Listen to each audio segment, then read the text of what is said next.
Hello friends, and welcome to another Pendragon Foundation video. Today I'm delighted to say that I'm joined by Lloyd from Lindybeige. Hello Lloyd, how are you doing, sir? Hello. Well, I think I'm doing all right, but that's a purely amateur opinion. And it's great to have you because at the Pendragon Foundation we just love castles. We're about restoring castles, and I wanted to talk to you about castles because I know you've done a lot of videos on castles and medieval history and so on. So I guess my first question for you, Lloyd, is how do you actually define a castle? Because oftentimes you'll go to a place which is called castle of some kind. Right, yes. And it might not be what we would typically define a castle. Yeah, so it could be like a country estate, a manor or something like that. It could be, there's some Iron Age hill forts which are called castle. Yeah. There are Roman forts on Hadrian's Wall, which are called mile castles. True, yes. So, how would you define it? Well, I think what you've just said makes it clear that it can be used loosely. But if you want to narrow the scope of the video, I think we could perhaps say that when people think of a medieval castle, that is very definitely a thing built for war and for defense. It's not just a manor house, and it's not a fortified city. In the ancient world, there were many fortified cities, and indeed in the early medieval world, the Saxons had fortified towns, and you could say that Maiden Castle in Dorset, that huge Iron Age thing that's about 50 acres or something like that, that could possibly have been a town, although the archaeologists are constantly debating that one. Whereas a castle has within it perhaps one large household, the lord and his immediate family, but other than that, it's just got a small garrison and not a complete town. So, for instance, Rochester was fortified, but it had in one corner of it had a Rochester castle. So the castle itself just had soldiers and the local nobles in it. And the ordinary townsfolk were in the fortified town beyond the castle. So yes, a castle is a fortification built for a practical purpose of war that does not contain an entire community and an entire economy, but instead just contains perhaps a single household and a small garrison, something like that. And do you think, because it's interesting, you've kind of contrasted that with the ancient walled cities, think of like Constantinople, for example. Are these sorts of fortifications distinctive to the medieval period, or could we find similar buildings in other periods too? Well, small fortifications, towers and the like, are definitely not confined to the medieval period, but that sort of middling size where you've got maybe a keep and then beyond that a bailey with a curtain wall, so you've got a moderate, possibly a few acres. I mean, some of them go really big. Dunstanburgh Castle, which is very close to here, is I think it's the biggest in the country. It's one of the biggest in the world, and that encompasses something like 9 acres. You have to look it up exactly, but it's in the region of. So you could bring in time of war, you could bring in a big herd of cattle, which is an awful lot of concentration of food, which is portable, so much better than plants in that respect. And a cow a day, keeps hunger at bay for quite a few people. So it could, at least in theory, withstand quite a long siege. So it's something that's just a tower, like a peel tower, for instance. That, again, it's a local thing. There are a lot of in Northumberland. There are a lot of peel towers, and they are mostly associated with the border reivers and that time. So after the medieval period, and when you don't have large armies with big cannon, but you have raiders, perhaps just a few dozen men on horseback armed with muskets and bows and the like.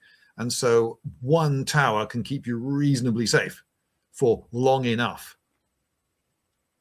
So would you see, because that was actually going to be my question. I'm up in Berwickshire, So we've got a lot of these along the River Tweed and so on, and they often get called castle by locals and so on, and in their names sometimes. So would you see a tower like that, which is a stone fortification, which maybe a local landowner or a clan chief maybe is located in, but does have a defensive kind of function? Does that count as a castle? Well, if we are blessed with all these words like Peel Tower and fort and fortress and fortification and fortified town and castle and hill fort, and so since we've got all these terms, we may as well use them to refer to reasonably distinct things. And yes, of course, you get an awful lot of posh houses, possibly built on the site of a castle, maybe even using some of the stone robbed from that castle, but they've got huge plate glass windows and they're clearly 17th century and onwards. But castle, an Englishman's home is a castle and all the rest of it. If you've got a place, a home that's called Castle something or other, or something castle, that sounds great, doesn't it? So it's it's a good status symbol. But no, if we're going to have a serious talk about proper castles, then I suppose in Britain they get going with the Norman invasion, and then you get the Motte and Baileys, which at first are, of course, just wood and turf, but then later get converted into stone. And you get what I just described before, the keep in the middle, surrounded by a curtain-walled bailey, and outer towers, perhaps a gatehouse, as separate things. And they can be big enough, some of these, such that one bit of them can be taken, but other bits can still hold out. And they can be big enough to contain a force that most of the time is reasonably useful. I think in Dunstanburgh Castle, there were only about 14, for most of the time it was in use, there were only about 40 infantry and maybe 40 horses kept in there. But 40 horses, when it's not a time of war, 40 well-armed and equipped and motivated guys riding in a knot in peacetime, they turn up and you're going to do what they say. You have to turn up with an army to worry 40 guys on horses. And I think that's one thing which is often missed, is that they're not just defensive strongholds, they're ways of governing a region or a territory, and oftentimes they would be a base for a mobile force of horsemen to be able to go out and whether it's patrolling that land or if there is an enemy coming into it, actually being able to ride out from a base of power like a castle is quite a useful thing. So it acts as a kind of strategic point in that respect. Yeah, you just have to most of the time, all going well, you just have to hold out long enough for help to arrive. And even if you don't get a rider out or a boat out or whatever to send the message, word of a siege is likely to get around. It's not something you can do very stealthily generally. And using Dunstanburgh as an example again, it's got a cove where you can land, which is right next to a big beach actually. So you could have a very large relieving force just turn up on the beach. But even if that doesn't happen, you can get individual boats into the cove, which is right under the castle itself, supplying it. And in Valletta, for instance, when the Turks on Malta, when the Turks were besieging Valletta, they were actually relieving the garrison by boat for long into the siege. So you did your however many days it was, and then you got on a boat and got out, and you had a few days off, and someone else was cycled in. But they should make a movie. They should make a movie about because the Turks eventually worked out what was going on about the last boat in. I think that'd be I'd watch that movie. That would be fantastic. Last boat to Valletta. Yeah. And there are two guys on that boat, and they're both in love with the same woman. It's a movie. I think you've got the pitch right there. Thank you. I think that raises one of the really important points about castles is oftentimes sieges consist in trying to hold out as long as possible until a relieving force can arrive. Typically, that seems to be how many of the big sieges are going to play out.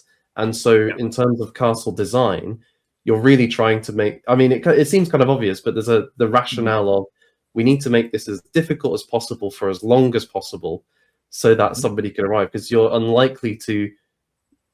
Well, sometimes there might be a sally forth, and you actually route the folks outside, but typically you're waiting for somebody to come and relieve you. That's really rare. Normally, if you sally, it's so that a small number of people can escape, possibly including someone very important, or you sally out to do one quick thing, like you sally out, destroy their trebuchet, and then peg it back in.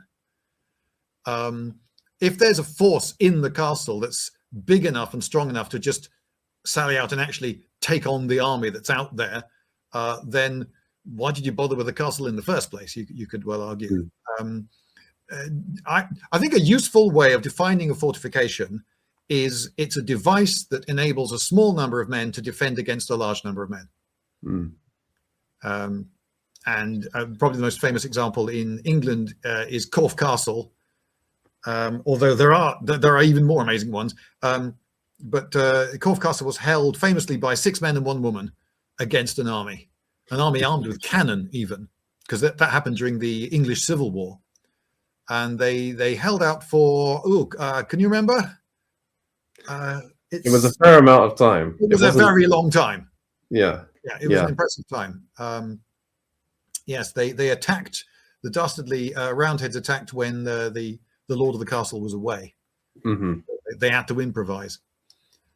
And they did, I think, good work shooting from the walls with muskets at the guys trying to bring up cannon and the like. How sophisticated the besiegers were, I don't know, but I suspect not that great. It's a civil war. An awful lot of people on that battlefield, they're not trained, they're not professional soldiers. They don't really know what they're doing. Yeah, I was reading about this recently, in terms of there had been a kind of, and we'll maybe come to this later, but there'd been a decline in the use of castles in warfare. But then suddenly in the Civil War period, there's a sudden resurgence of interest in using castles, because the whole communities are split in two, regions are split in two, and these are natural defensive points that folks can go in, and people don't really have, you're up against other people who aren't professional soldiers, so it actually works as an effective defense, at least for the first years of the had. I think that's the main thing.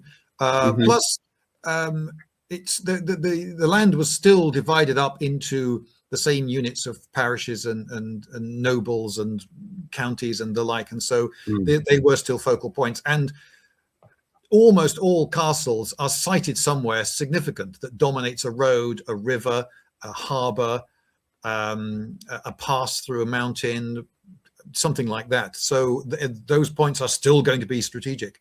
A lot of them are quite close to important bridges.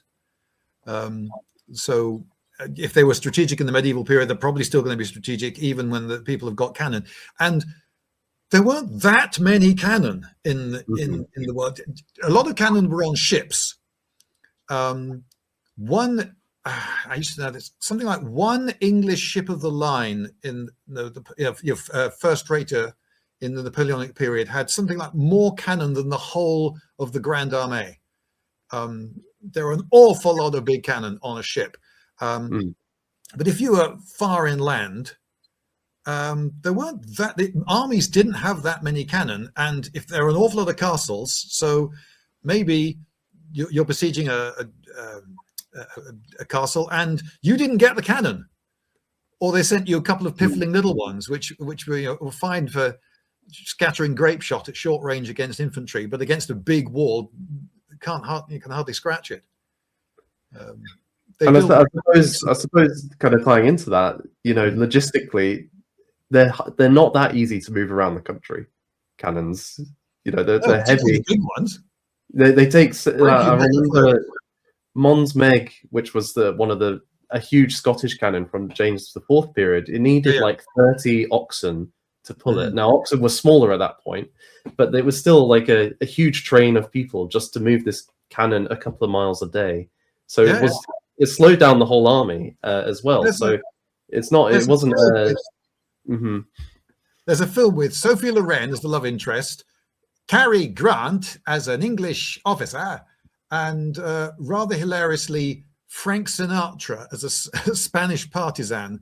It's set during the Napoleonic Wars, and yes, the film is largely about they're trying to move a cannon to a siege, and half the film is them just trying to get it up and down hills, and getting it down a hill. You try to get something that weighs many, many tons on wheels with no brakes down a hill in a controlled manner. Good luck. Yeah, not going to happen, is it? So no. I think that, you know, that totally then speaks to, okay, they can be effective, but they're not mobile, and so you're restricted in where and when you can use them and who can use them. And I think that's probably true of just sieges in general, because I think, you know, movies make it seem like, oh yeah, an army can just turn up and besiege a castle. But I was reading about the siege of Kenilworth yesterday. Just simple things like the number of crossbow bolts that were required by the Royal Army to besiege. It was 6,000 crossbow bolts. They don't just appear from nowhere. People have to make them. They have to be transported. They were moved from various locations around the country all towards. Hang on, that's not for the whole siege. That's 6,000 just to start them off with, or something. I don't think 6,000 will get you very far.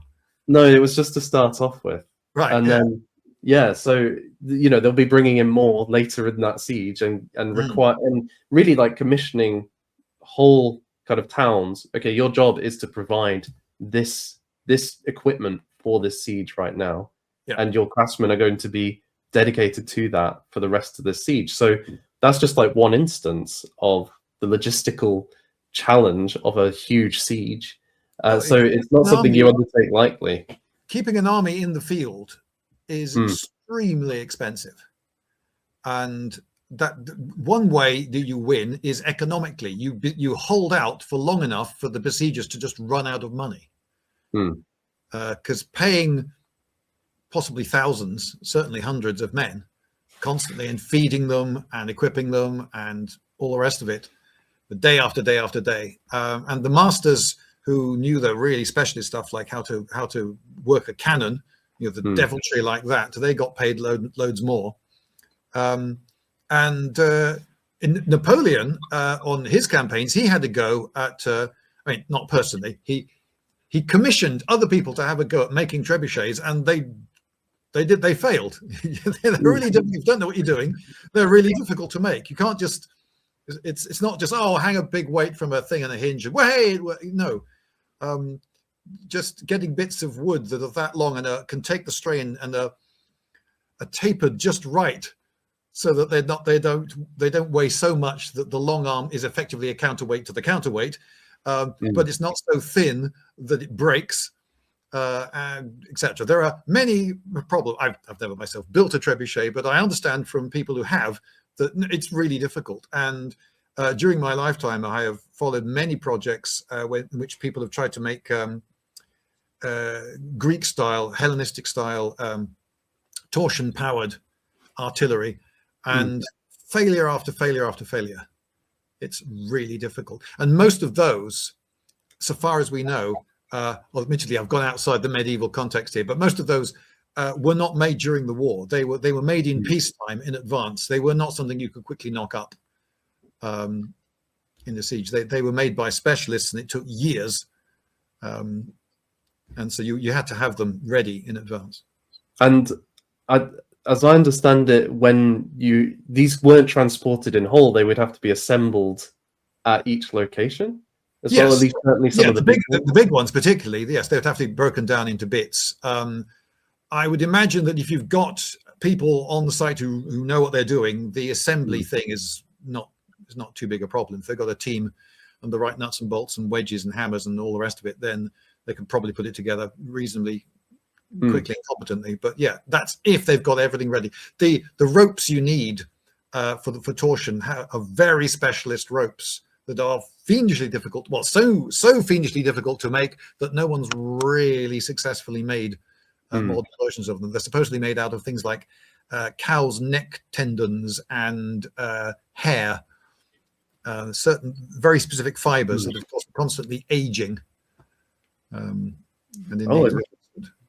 The example that comes to my mind is the war wolf, which Edward I had built especially for the siege of Oh, that Stirling was Stirling. Castle. Sterling? Yeah, Yeah. that's right. So it was kind of at the end of his campaign, and the siege of Stirling had been going on for many months, Yeah, and and that's the garrison yeah, had surrendered already. But he had this commission to be damn built. it! So he sent them back in. Right? Yeah. They wanted to I surrender. can't surrender until I've used my war wolf. I brought it all this way. It's my favorite trebuchet. And so it gets used once, and then it seems, well, there's no more reference of it in any source that's been found. So it was, I guess, in some sense, it was about the statement of, okay, at Stirling, which is where the rebellion began. The Stirling Bridge incident took place where William Wallace defeated the English before. At Stirling, we're going to crush you with the biggest trebuchet that's ever been seen, and you're going to know about it. If you've got the Death Star, ideally you blow up Alderaan, and then everyone goes, "Oh, okay, fair enough." So if you've got Warwolf, you know, if it's super effective, you'll never have to use it. Ditto fortifications. A sign of a really good castle might not be one like Dover Castle, for instance. I don't believe was ever taken, and that is one hefty, spectacular castle. But it was attacked. Whereas, say, Fort George, again, I'm stepping outside of the medieval here, but Fort George, which is near Inverness, it's defends the mouth of the Moray. Moray, yeah, the Moray Forth. Yeah, never attacked. And have you been to Fort George? Yeah, I have been. Yeah, it's not difficult to see why no one bothered. I mean, that is just. I mean, that is just proof. The size of the ditch that you've got to get across is just. It doesn't even look like a ditch, does it? It's too big to be a ditch. Your eye doesn't register it as a ditch. That there's a slope down to this flat area that you could pretty much have a game of football on. And it's a star fort, and so wherever you go, you're enfiladed by massive cannon. And for the cannon of the era, the barracks inside were out of range. And the barracks are really quite nice Georgian buildings as well. They're lovely. Yeah.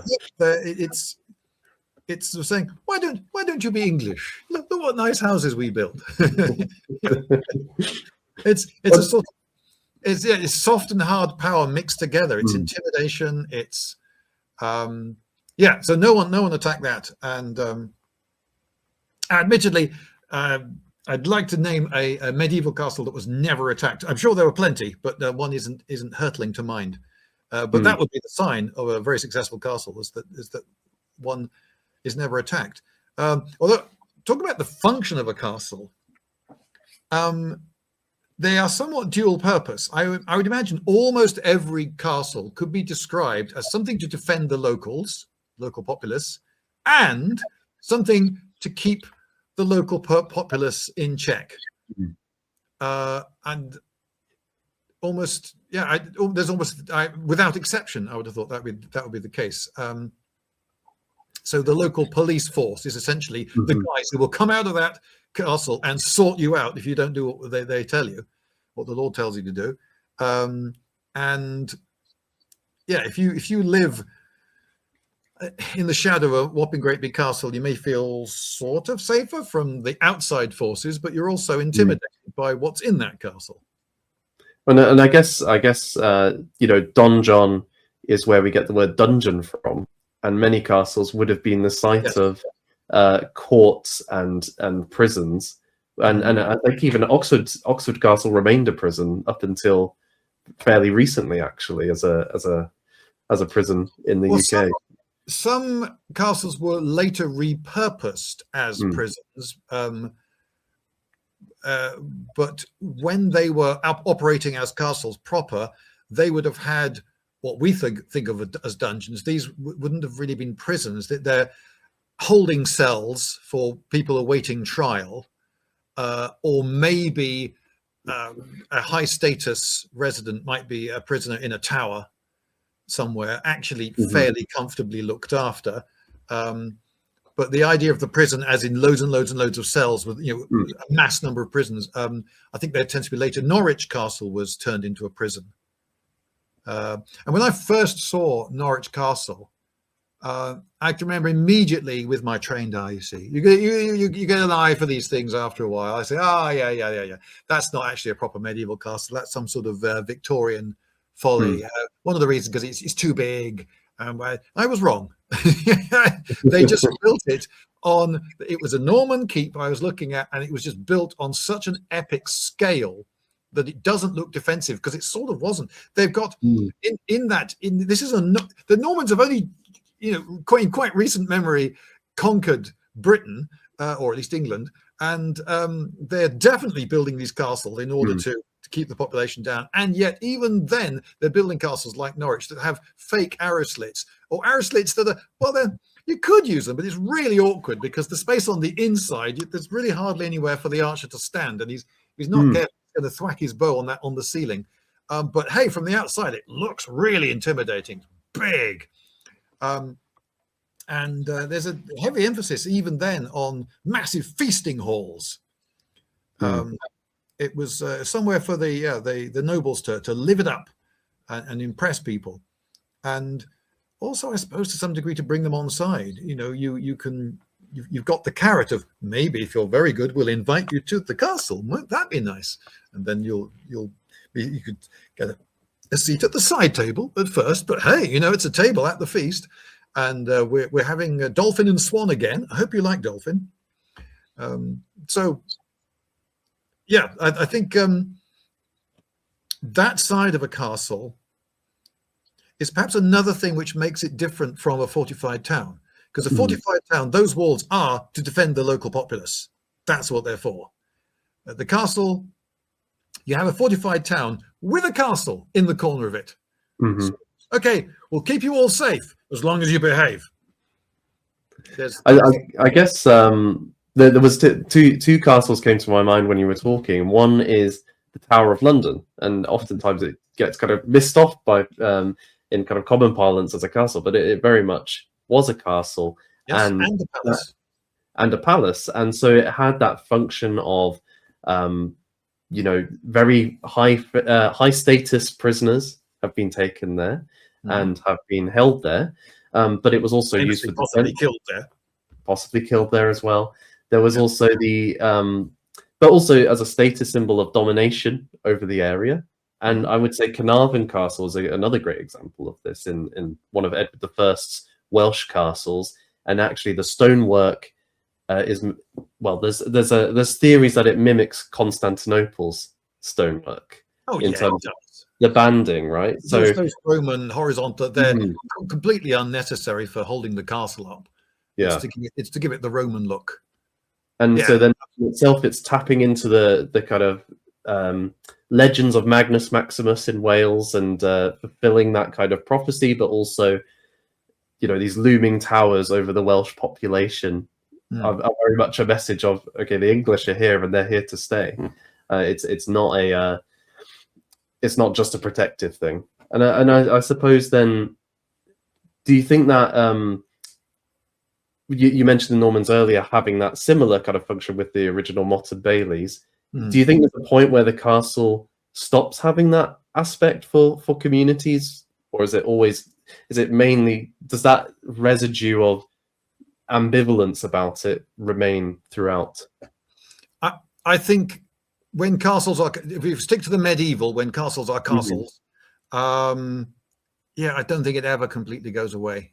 I think even the local, like not far from here, there's Aden Castle. And sometimes it's not described as a castle. Sometimes it's described as a fortified manor house. I would say that I could definitely live with it being called a castle. It's a bit more than just a fortified manor house, I would say, but it's a small castle. It's in that, maybe that's that middle ground. Why would the Lord feel it necessary to build something quite so substantial if it was just for feasting in and the like? Why does he need quite so many horses? You've got to. There are a number of things you've got to defend. You've got to defend a water supply. You've got to defend a food store. You've got to defend some garrison, but as we've established, a castle, if stoutly held, can be held by a surprisingly small number of men. If they're determined and loyal and so forth. Yeah, so you've got to defend a little bit more than just the household, because otherwise, yeah, I mean, a peel tower, for instance, you could have a reasonable amount of stores in a peel tower, but you're not going to last very long. But there was a network of alliances amongst the border reavers, the reaver families, and so yes, you would hope that the Charltons or the Armstrongs or someone would come to your aid. Yeah. So with that in mind, then, if you were, let's take like not a peel tower, but what we think of with a castle, somewhere like Kenilworth or Corfe Castle. These are monstrous castles with many wards, and some might have moats and ditches and these huge battlements. How do you go about besieging somewhere like this? And certainly somewhere like Kenilworth did undergo a massive siege. What would be the way to do it? Although at Kenilworth, famously, they were so confident in their defense that they didn't shut the main gate. And that, of course, meant that the people outside had to be constantly on the guard of a force suddenly galloping out of the main gate. Though I imagine you could probably fence the area in with lots of spiky things so that you felt reasonably safe from that. But you still need to post sentries and the like, and you'd have to have people to stop those fences being torn down, so you'd need to be manned. Yeah, it would still be a drain on your resources to stop people selling. I'm sorry, I've forgotten the question. What was the question? Oh, how would you take it? How would you take it? Well, presumably, lots of clever people put their heads together and came up with all the best ways of doing it. So the best ways are probably the ways that they tried. You can try storming it. You can try besieging it. If you're storming it, you've got ladders and siege towers and the like. You could try to breach the walls using trebuchets or the Hellenistic style catapults, or later cannon, which sometimes worked, but didn't always work. When the cannon, in the early days of cannon, certainly didn't all work. For instance, the 100 Years' War against the French, the later part of it, when the French start gaining the upper hand, it's pretty much entirely sieges, and it's pretty much entirely cannon. The technology in cannon work had advanced quite a lot. There wasn't much that the existing castle could do about it, and so yes, they just one at a time just battered down English castle after English castle.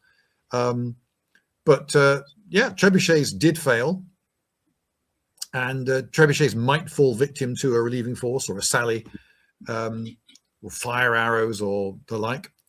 Yes, I said fire arrows. And undermining is another biggie, which loads of people tried. And undermining very often failed as well. There was countermining. Also, sometimes the rock was just too tough. They would go down and hit really, really hard rock quickly. And there's a limit to how many if you've got 10,000 men, you can pile up a really big ramp. So in the ancient world, for instance, when besieging armies were tens of thousands strong, then sticking up an enormous earthen ramp up to the height of the wall becomes really easy, because you say to everyone, okay, every single man in the army has to deliver 2 basket loads of earth a day. You've got 30,000 men. So that's 60,000 basket loads of earth a day. And that's not working them hard. And you will have that agger pretty quickly. In the medieval period, you don't have the manpower of that sort. But even if you've got hundreds of men, you can't have hundreds of men at the tunnel face in a little tunnel. It's a really wide tunnel face. You can get loads of men in there. Then the roof will collapse. So it has to be narrow to work. So you've only got I don't know, half a dozen guys at the front of this thing chipping away at the rock, and sometimes it was just too tough. But there are some lovely examples of subterfuge. There was, again, this is an ancient city, but the technique could work against a castle, where in fact they did hit a rock and they found that they were getting nowhere. So what they did is they just brought in rocks and stones and earth from somewhere else and just piled it up next to the entrance, so that the people inside looking out just saw this huge spoil heap getting bigger and bigger and bigger, and they were forced to conclude, well, the tunnel must be really long, we must be hideously undermined, and they surrendered, which was just as well because they'd only gone 20 feet. So yes, lots of subterfuge. One of the best ways, of course, and the cheapest, is betrayal. You just bribe someone, or maybe you've got someone who's a bit of a turncoat anyway. You don't need to be bribing them. That happened to nearly said Istanbul, to Constantinople, Byzantium. They bribed one of the commanders of one of the towers on the wall, and he let them in. Yes, it only takes one chap to open the gate. So yeah, bribery. You can sneak in as well. One of the ways that there was a castle. I have to look this up. It's 1206, somewhere around there. It's shortly before Magna Carta. It's in France, Chateau Gaillard or something. It begins with G. Sorry. Oh yeah. You know this one? Yeah, because Richard I had it built, and it was like his prized possession in Normandy. Oh, so I think it's that one where they got in by climbing up the loo chute. Essentially, you got the garderobe, which is just a loo with a long, dead straight drop, and someone had the delightful task of sneaking up that and getting into the castle and then betraying it that way. But I have heard horrible tales of. Because of course, for obvious reasons, it's going to be absolutely straight. So if someone notices that you're climbing up, you've got nowhere to hide, and if they just drop something heavy down that shaft, bye bye. But then you've got the problem that you can imagine, because it would have been quite a tight shaft. Oh, there you go. Hang on, I'll get this in the camera. There you go. So there we go, inching up like this. And if I die and go limp, I'm going to jam almost certainly. So you've just got to. So then it'd be someone's job, presumably, to get a dead body covered in poo out of a very narrow place. There you go. Some rotten jobs of history, and that would be one of them. That would be a really terrible one. I was thinking about how in Berwick, so Berwick upon Tweed, where I'm from. Robert the Bruce's forces tried to take Berwick 3 times, and the third time they were able to. Well, there's different versions. The English sources said they bribed the guard. The Scottish version said the English guard had a Scottish wife who convinced him to do this. I like to think it's something of the two together. But people have many motivations, but it was through leaving the gate open at night that Bruce's men were able to enter. And I think one interesting thing about the kind of Bruce campaign is because he doesn't have the resources of artillery or a lot of siege equipment, and the English army, if it catches up with him, is going to probably crush his force at that point. Right. They take the kind of route of nighttime attacks under the cover of darkness, in disguise sometimes. Like they crawl up to one castle dressed as under cowhide to try and make out they're the local cows in the field, and then slip over the walls, typically on a feast day when the garrison's busy. So it's like Julius Caesar invading England at tea time on a weekend. Yeah, right. It's that kind of thing. Yeah, it's cheating. So you could see this as maybe another way of, okay, if you're not up to like a long siege or even any extensive kind of siege, hitting fast and hard when it's least expected is maybe another way you could try and take a castle. Attacking the castle before they finished building it is another one. And And you've always got to think, can we actually bypass? Do we have to take this castle? Could we just bypass it? What is it going to cost us to bypass it? And if you are going to storm it, that's usually going to be costly in lives. If you're throwing men at the walls, going up ladders and so forth, someone's going to get seriously hurt, because you can have someone's eye out with one of those spears. And so there you're weighing up short-term to long-term costs. Yes, we could storm it. Well, with this lot, I reckon we might lose 40 men storming it. But if we are here for months, we might catch disease. And once you've got disease in your camp, you might lose more than 40 men. Most soldiers, until very recently, died of disease. That was far and away the commonest cause of death throughout all the medieval, right up to the modern era. It's disease that kill you. Hell, even World War One, Spanish flu. Right. Yeah. So with medieval technology, being in a camp where it's wet and the food is maybe not stored all that well, and maybe you're cold, and people forage for stuff. I mean, the English army at Harfleur is surrounded by an awful lot of marshland. They got horrendous dysentery from eating the shellfish. So they're filter feeders, and the ones immediately outside the town were feeding on, sorry folks, but they were feeding on French merde. And so don't eat those ones.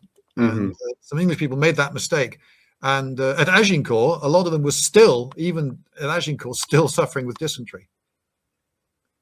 So I guess then this kind of raises the question of, okay, we can bypass one castle or two castles, but is it possible to just ignore castles completely in this sort of context, especially when, if we take like the Second Barons' War, where we have the Great Siege of Kenilworth towards the end, right? But the war had effectively already been won with the defeat of Simon de Montfort and his forces, and it's really okay. A huge number of them are kind of resisting from Kenilworth Castle, but the rest of the country is coming under royal control pretty quickly.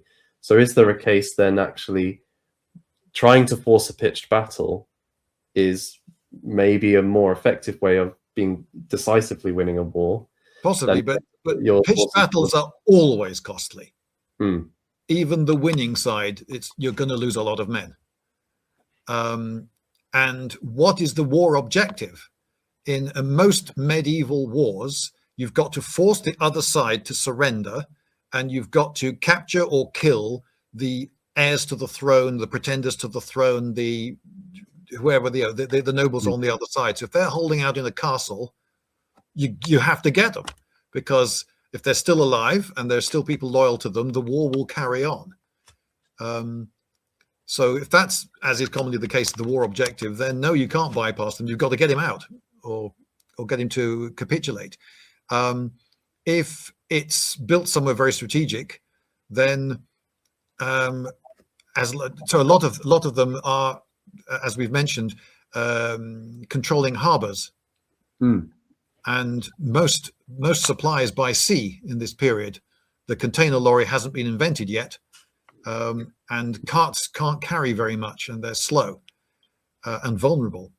So if one side is controlling ports and can constantly resupply, and you can't, you're going to have to take that fort. So, I remember this being the case with Conway, and it's both the castle and the walled town. It was besieged, and Edward I and his army were stuck there over the winter. But they had the sea there, so they could just be resupplying themselves, and the Welsh didn't have a navy that could really stop that from happening. So they were able to see out the winter and then break forth from Conway relatively easy. Yes. So it is very much something we perhaps should have mentioned earlier is that Edward Longshanks, his castles in Wales are definitely largely about keeping the local population down rather than protecting it. Although even then, he was importing an awful lot of English and settling them, and so those needed protecting. So that brings me back to they're pretty much always, castles are almost always dual purpose in that regard. Yeah, no, I think that's also a really helpful point in terms of when we think of conquest. It's oftentimes thought of, oh, it's only maybe the rulers and that kind of elite class who are moving into a place and taking over, whereas actually throughout the 12th century, the 13th century, when say Edward Longshanks, or it could have been Henry I, actually in a Welsh context as well. There's a movement of people, and often there's various colonies set up in places. Berwick's a good example of this too. After Edward takes it, suddenly there's a lot of English merchants move into the town, whereas before there was Scottish and Flemish primarily. Well, so even the people required just to build the castle in the first place. To build something the size of Carnarvon would take literally thousands. Well, all right, about 2,000, something like that, workers. And yeah, you got to protect them. So you're going to throw up some sort of fortification very, very quickly. So then, castles are important to take then, in terms of just controlling an area and protecting your population, as it were, suppressing any possible revolt or disorder. So why do they go out of fashion? What is it that leads to their decline? Well, they don't. I mean, we've mentioned already Fort George. You could say Fort George is the successor, and it's the Star Fort comes in. It's a new architecture, which you don't build high. Castles were defensible largely by height, virtue of height, but height becomes a liability. It just makes you a bigger target, easier to knock down when cannons come along. So the Star Fort comes in, and you go for low, very, very thick walls with a lot of thick earth embankment to soak up the impact of the cannonball, rather than a hard, crusty stone shell that the medieval castle has. So I suppose that's probably the simplest, most direct answer, is that cannons force a new military architecture. And certainly somewhere like Berwick, which it's got the most complete Elizabethan walls in Britain, and they are designed in that way to be able to resist cannon fire. So they're very low in these earthy mounds with solid stone, not very high, in front of it. I guess maybe another factor is so something like a fort, as we've been indicating, it has primarily a military base. It's not somewhere maybe that an aristocrat's family is living, or someone who's tied to a certain region in the same way. It's maybe tied to a professional army of some sort. No, post-feudalism, that will change, although I'm sure in Fort George the overall commander was probably a bit of a toff most of the time. Probably, yes. Who may well have bought his commission with lots of feathers in his hat and stuff, and gold brocade. But yes, it's no longer a feudal seat. The commander of Fort George didn't own Fort George. He wasn't given it by the king. He hadn't paid for it with his own license to crenellate. He'd bought his commission, and he was in an army that was paid for by the state. But that's from a later period where you have standing armies. In the medieval period, the king doesn't have an army. He has to raise an army from the hierarchy of nobles beneath him, who then have their nobles beneath them, and right down to the bottom. And each man, each knight might be bringing 5 men, and then each company captain might be bringing 150 men, and on it goes, the various retinues. Henry VIII, of course, created the Royal Navy. And so from that point onwards, England did have a standing navy, a full-time navy, and that's why it's called the senior service, because it was the one that was formed first. I guess as well, tying into that with so Henry VII, one of the things that he brings into effect is a real clampdown on the affinities or the retinues of nobles, because during the Wars of the Roses, the nobles' kind of retinues and households had really expanded. It's certainly up at Tantallon Castle, for example, in Scotland. It's different context, but it's similar kind of era. The guy's got like 100 warriors in at all times in his castle. That's a lot. That's a lot, right? And so you're getting these sorts of numbers around the country. And so one of the things Henry does is he says you need a license to have a retinue, and he really fines people pretty heavily until they comply, so that you see a shrinkage in the forces that a regional power could muster against the royal power. So I suppose that's also another kind of tend in this direction. Then is okay, if you're clamping down on the regional powers centers, well, then their need for a castle is going to diminish as well, because they're not going to be so active in that context anymore. Yes, although when you, the king, want to campaign in that area, you'll be wanting bases there. Yeah. So then you'll wish maybe we should have had all those people paying for the upkeep of all those castles, because then that would have been handy. I think people would be surprised how few people there would be in a castle in the medieval period, say 14th century, whatever, when the lord was away. So if it wasn't campaigning season, there wasn't a war on, and the lord was away, there might be hardly anyone in the castle. The cooks haven't got the lord's family to cook for, so what's the point in their being there?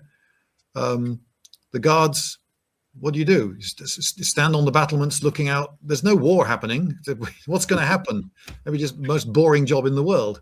So they would be almost deserted at certain times of the year. It was a tool to be used when required. I guess the closest we've got today is the second home or something like that, in terms of the seasonal nature of a residence. And certainly some of the bigger, I think of like the Cliffords, for example. They had several castles in the north of kind of North Yorkshire sort of area. So and they kind of go around their castles every few months. So they're not staying at one castle more than a few months a year. So that all moves in a great train. And I suppose the royals do this too, in terms of visiting various castles and whatnot. So they quite liked getting other people to pay for it all. Yeah. And it could often nearly bankrupt people, right? In terms of hosting people, especially like I'm thinking of like Elizabeth I when she travels. I think it nearly it does a lot of damage to Dudley's finances hosting her at Kenilworth. Hang on, was that Kenilworth? No. Which castle was that? It wasn't Kenilworth again, was it? Yeah, they went to Kenilworth. Right. Is that where he threw those outrageously lavish parties with all the people dressed as dolphins and stuff? Yes. People would bankrupt themselves to gain the favor of Elizabeth I. There was an armor factory just across the road from her palace in London, and there were people. This is when suits of armor are no longer a military necessity, but there were nobles who were investing farcical sums in the fanciest, absolute latest. This fashion is in this week, but it was a way of catching the Queen's eye. She apparently had quite an eye for a well-turned greave, and so people would do it. But then humans compete for status in so many ways. There's a guy who lives not far from me who has an extremely expensive car parked outside his house, and it doesn't seem to go anywhere. It doesn't. It's always there. Does he ever drive it? I don't know, but it looks really good parked outside his house. and wristwatches. My God, if ever you're bored in an airport and you wander into one of those wristwatch shops, and there seems to be an inverse proportion, inverse relationship between how much something costs and how good looking it is, because the you've got to be joking expensive ones are just, I mean, painful to look at. They're so hideous. And the really, really expensive watches, and there are watches that cost hundreds of thousands of pounds. I saw one that was 300 and something thousand pounds. You could buy a really nice house for that. The number of people in the world who would recognize that watch and know how much it cost and be impressed by it, you could probably count on the fingers of your hand. But those are the people who matter to the people who buy those watches. Me, I wouldn't know. I would just think, that's a hideous watch, if I noticed it at all. And if I did know somehow that it was worth £300,000, I'd probably think, what do you waste that on a watch for? You could have had an amazing trip around the world. You could have paid for amazing trips around the world for, a dozen other people. Why didn't you? Anyway, but they could have donated that to restore a castle. That's what they could have done. Yes, get that message across, viewer. Yes. And on that note, because we're kind of coming towards the end of the hour, if you could restore and live in any castle, which one would you pick? And live in? Well, if it's and live in, it's obviously got to be British, right? Although one could argue that includes half of what is today France. Restore and live in. Okay, as you can probably tell, I've given no thought to this one. I know I've kind of dropped this on you. I guess partly because there's been lots of restoration projects across Britain in various different ways. But one of the things Pendragon really would like to see is castles which have, when they're restored, they become centers of community again in some way or another. And so the live-in qualification, I think, is quite important. We want to see living castles. Would I have to clean it though? Oh well, Windsor Castle would take an awful lot of hoovering. You would get your whole retinue, of course. Oh, I've got a retinue as well. Yes. Well, I suppose practically speaking, I'd have to pick one that wouldn't require much restoration. I mean, Dunstanburgh would be ever so impressive, but it's pretty bleak. It's on a windswept, pretty bleak coast. Painters love it because it's this ruin on a moody coast. But no, I don't particularly want to live in anywhere bleak. I take it then that actually, this, I'm not going to get attacked, right? No, you won't be attacked. That's not going to get attacked. I think with Dunstanburgh as well, it would be beautiful to restore it, but there's something about the way those towers are currently, the way they have those lovely crags in them, that would you lose something in restoring that castle? I'm not sure. Yeah, I don't think the watercolorists would be happy with me if I restored Dunstanburgh. Oh dear, I'm not doing well here at all. Because I think if it just for little old me, I think I would probably want something fairly containable. Maybe a peel tower might be quite nice. Yeah, they'd have to get a car because you'd be reliant on a car. If peel towers are all in these horrible remote locations. No, I probably want one in a.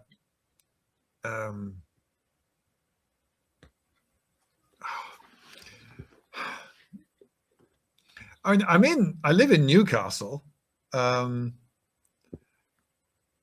would be a bit of an imposition on the town because to restore the entire town, they'd have to move a couple of hotels and maybe the law courts, and they'd have to reroute the railway. But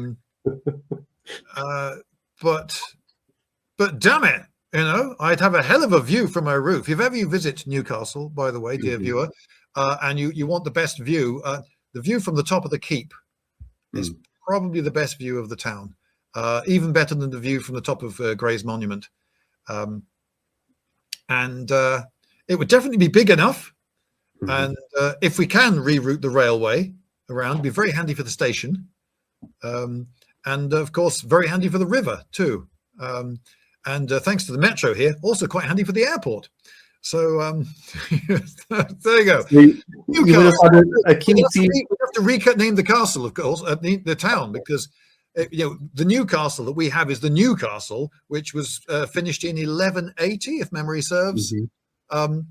And so we'd have to rename it to Even Newer Castle upon Tyne, something like that. Oh, wouldn't need the upon Tyne anymore, because the Newcastle under Lyme one would be distinguished from that. Okay, so Even Newer Castle. I would rename the town.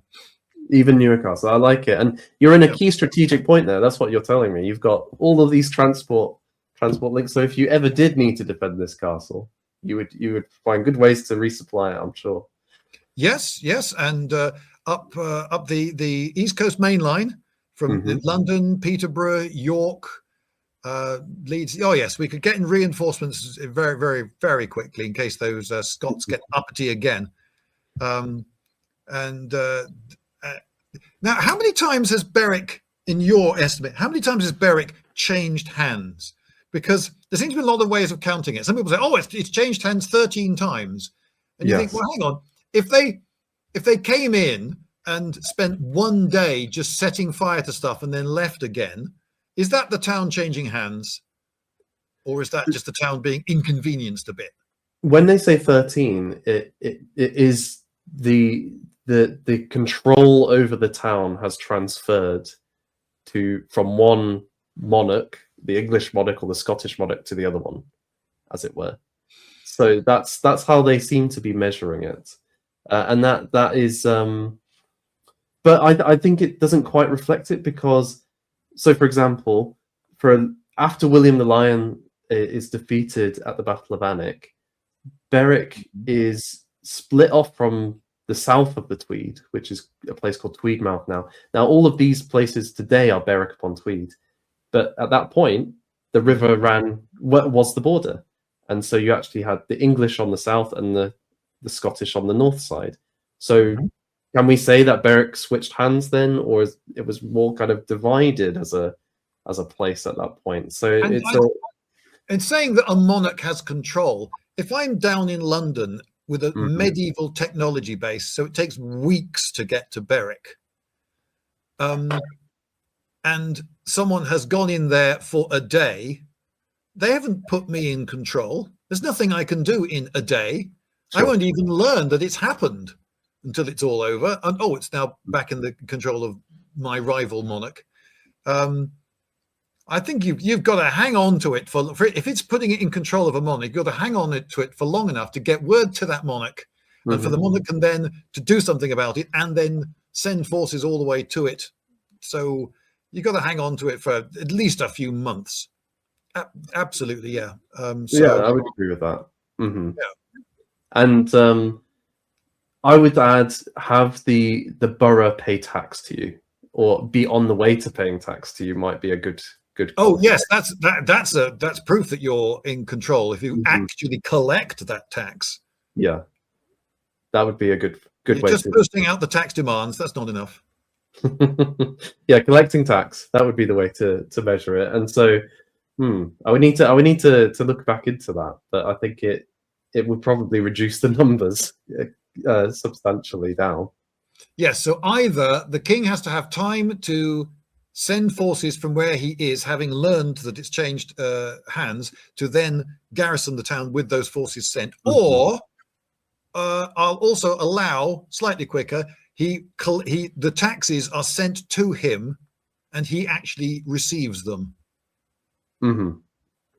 But still, in medieval technology, that's many weeks. Yeah, it's not happening after a day of sitting in the castle and then being moved out again. You can't just waltz in, scorch a few timbers, and say, "Oh, there you go, that town's ours." No, doesn't count. No.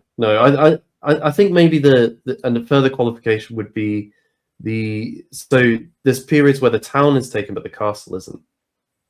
so the castle on the edge of Berwick isn't taken, and that holds out, and then they're able to retake the town very shortly afterwards. So maybe you have to take the castle and the town as well. The castle too. Which and then that brings us back to, so why can't you just bypass castles? Well, because you can't control Berwick if you haven't taken the castle. Unless you're going to sit immediately outside the castle with an army permanently, which you can't afford to do. No, and I think one example of this again is Robert the Bruce. They take the town, and the guys who are with him, they'd rather just be plundering than actually besieging the castle right next door. So they spend the next few days just looting, and it gets to a point where actually the garrison do a little sally, and they nearly drive them back out of the town. And it's only it was very touch and go, and then Bruce's men are able to kind of rally together and besiege the castle. But they seem much more preoccupied with that than they were actually with besieging the castle. But yeah, go ahead. Well, I suppose looting itself is a sign that you're not committed to the area for any length of time. If you think we're going to hold this town and we're going to tax these people and we're going to make a going concern of it, you're not going to loot everything. As soon as you start looting, you're saying to everyone, we're off soon. So just grabbing what we can. And I mean, a lot of Scottish campaigns are looting the north. Really, they don't. There's token efforts at sieges at points, certainly with like William the Lion or James the Fourth. But really, they spend most of the time looting because, well, A, it's going to keep your army supplied and your men relatively happy, and B, for all the reasons we've kind of outlined before, besieging a place takes a long time, a lot of effort, and a lot of resource. And so you're kind of avoiding that problem while making a token of, okay, yeah, we can loot here and cause a lot of trouble up north. The Scots were never invading England with any serious expectation of conquering and holding England. It was as often as not, probably more often than not, it was let's take advantage of the fact that they're distracted by the French, or let's do the French a favor by distracting them, and then the French can do something. Absolutely, yeah.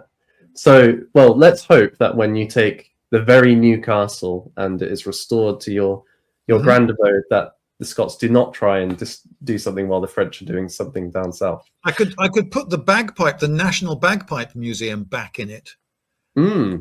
Which the Scots were very, it's not there anymore. The Scots were very upset that the National Bagpipe Museum was in Newcastle.